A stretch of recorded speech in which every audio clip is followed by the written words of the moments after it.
are going to look like this, nice and kind of darkened and shrunken a little bit. I'm kind of just going to see if they're nice and crispy. There's not a lot of sugar in jalapenos, so they are going to be pretty crispy, which is a good thing. So that's going to help out your grinding of it, and just ensure like a finer powder. You could go as coarse or as fine, depending on what kind of tool you're using. Today I will be using just kind of like a regular spice grinder. But if you want to use a molcajete or like a Vitamix, or just like a regular food processor, that's totally fine to use too. And so I'm just going to take my dehydrated jalapenos and I'm going to give them just a little bit of cut, just so they can fit into my spice grinder. And again, I'm leaving the seeds in, just so it's as spicy as possible.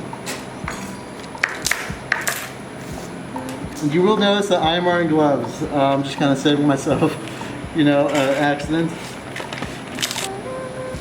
I'm just going to take like a couple tablespoons worth, or like a good pinch, load it into my spice grinder, and I'm just going to grind stuff.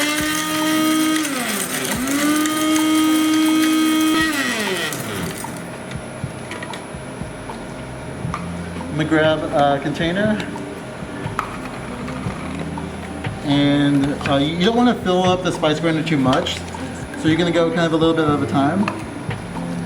And there's some jalapeno powder. It smells really good. It's a pretty cool color too, actually, which is awesome.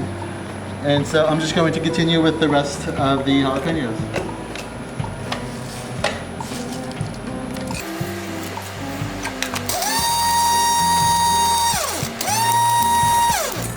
So if you notice, I'm kind of pulsing it. I'm kind of starting and stopping it.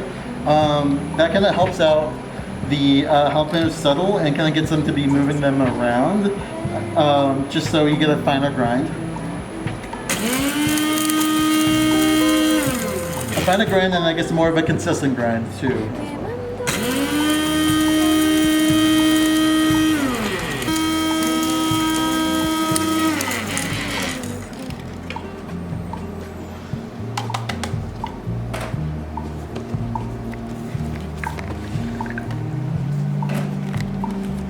I'm gonna actually kind of do one of those, so I'm capturing all of the jalapeno powder as much as possible.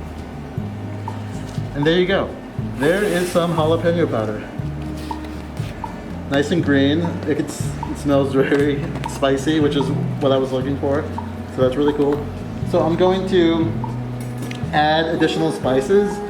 So this is kind of like a complete product. I'm gonna add some just some garlic and some salt and pepper to this. So I did make sure to sanitize and wash my bowl, just for this long storage spice mix that we're making here today. So I'm going to dump my jalapenos into the bowl. So I'm going to count that as like maybe 4 tablespoons or so. I got from like a quarter of a pound to a pound of jalapenos. To that, I'm going to add a tablespoon of salt. I'm just going to go 50-50, a tablespoon of black pepper and a tablespoon of garlic. And I'm just going to go ahead and give that a mix with my spoon.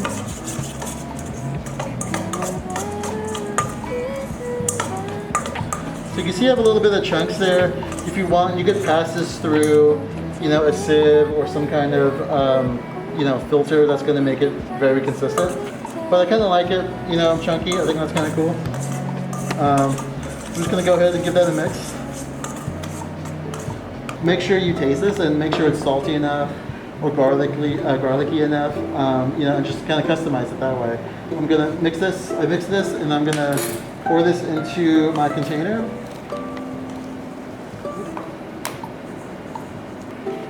And so another kind of important thing with this too is you want to label and date it, just so you know how long you're keeping your spice mix for.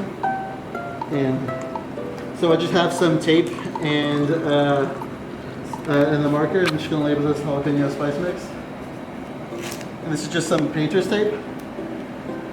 And I just put it on my container, and there you go. It's pretty done. Of course, you can get your own cute jar. You can make your own label, like make an art project out of it, design a really cool label. Just make sure you got what it is and your date, and you should be good to go.